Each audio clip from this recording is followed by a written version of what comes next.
ദൈവത്തിൻ്റെ സ്തോത്രം. ഇയ്യോബിൻ്റെ പുസ്തകം 42-ാം അധ്യായത്തിന് 8-ാമത്തെ വാക്യം വായിക്കുമ്പോൾ ഇയ്യോബിനോട് വാദിക്കാൻ വന്ന 3 പേരാണ്.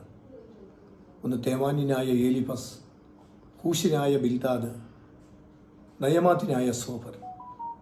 ദൈവം പറയുന്നത്, എൻ്റെ ദാസനായിരിക്കുന്ന ഇയ്യോബ് നിങ്ങൾക്ക് വേണ്ടി പ്രാർത്ഥിക്കും എന്നാണ്. വാസ്തവത്തിലെ ഭാഗം വായിക്കുമ്പോൾ നമുക്കൊരുപാട് ചിന്തിക്കേണ്ട കാര്യങ്ങളുണ്ട്. എൻ്റെ ദാസനായിരിക്കുന്ന ഇയ്യോബ് നിങ്ങൾക്ക് വേണ്ടി പ്രാർത്ഥിക്കും.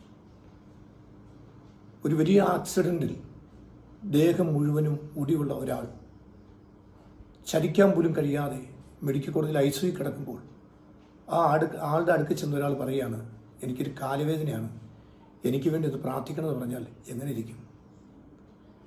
അതുപോലെ തന്നെ ക്യാൻസർ ബാധിച്ച് അവസാന സ്റ്റേജിൽ കട്ടിലിൽ മരണം കാത്തു കിടക്കുന്ന ഒരു വ്യക്തിയുടെ അടുക്ക് ചെന്നിട്ട്, എനിക്ക് ചെറിയൊരു തലവേദന ഉണ്ട്, എനിക്ക് വേണ്ടി ഒന്ന് പ്രാർത്ഥിക്കാമെന്ന് ചോദിച്ചാൽ എങ്ങനെ ഇരിക്കും? ദേഹം മുഴുവനും കുഷ്ഠം വന്ന് ശരീര അവയവങ്ങൾ കുറേശ്ശെ അറ്റുപോയി മരണം കാത്തു കിടക്കുന്ന ഒരു അടുക്കൽ ചെന്നിട്ട്, എനിക്ക് എൻ്റെ കാലിൽ ചെറിയൊരു മുറിവുണ്ട്, ഒന്ന് പ്രാർത്ഥിക്കണമെന്ന് പറഞ്ഞാൽ എങ്ങനെ ഇരിക്കും?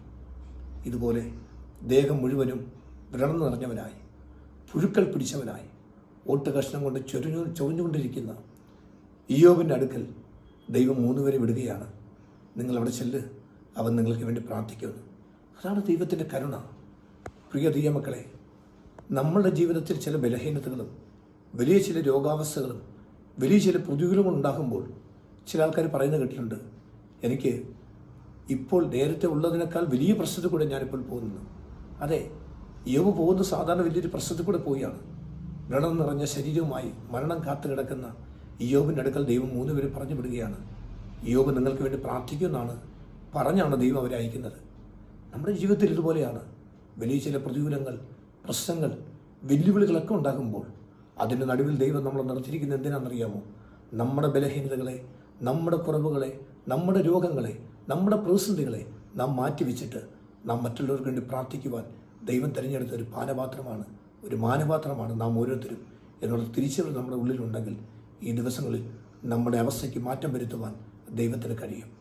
ഇയ്യോബ് 4 തലമുറയെ കണ്ട് ആരോഗ്യമുള്ളവനായ നല്ലൊരു ഒരു മനസ്സിൻ്റെ ഉടമയായ, അവൻ 140 വയസ്സ് വരെ ജീവിച്ചിരുന്ന വൃദ്ധനും കാലസമ്പൂർണനുമായി താൻ മരിച്ചുവെന്നാണ് ഇയ്യോബിൻ്റെ പുസ്തകം അവസാന അധ്യായത്തിൻ്റെ അവസാനത്തെ വാക്കുകൾ നമ്മൾ വായിക്കുവാൻ കടന്നത്.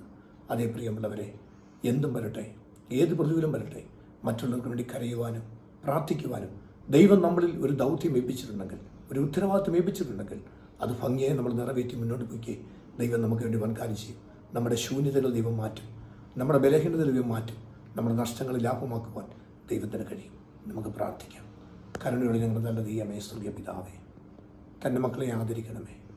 ഈ പ്രസംഗം കേൾക്കുന്ന ആരെങ്കിലും മാനസിക ഭാരങ്ങളുടെയോ പ്രയാസങ്ങളുടെയോ വേദനകളുടെയോ ഒറ്റപ്പെടുത്തലിൻ്റെയോ അപമാനത്തിന് നടുവിൽ കൂടെ പോകുന്നവരുണ്ടെങ്കിൽ ഈ നാളുകളിൽ അവർ അവസ്ഥയ്ക്ക് വലിയൊരു മാറ്റം വരുത്തി ദൈവമേ, അവർ ദൈവത്തിൻ്റെ സാക്ഷിയായി ദേശത്തും സമൂഹത്തും ഉപയോഗിക്കപ്പെടുന്നവരെ മാറ്റുവാൻ ദൈവം സഹായിക്കണമേ. യേശുവിൻ്റെ നാമത്തിൽ തന്നെ ആമേൻ. ദൈവം നമ്മെ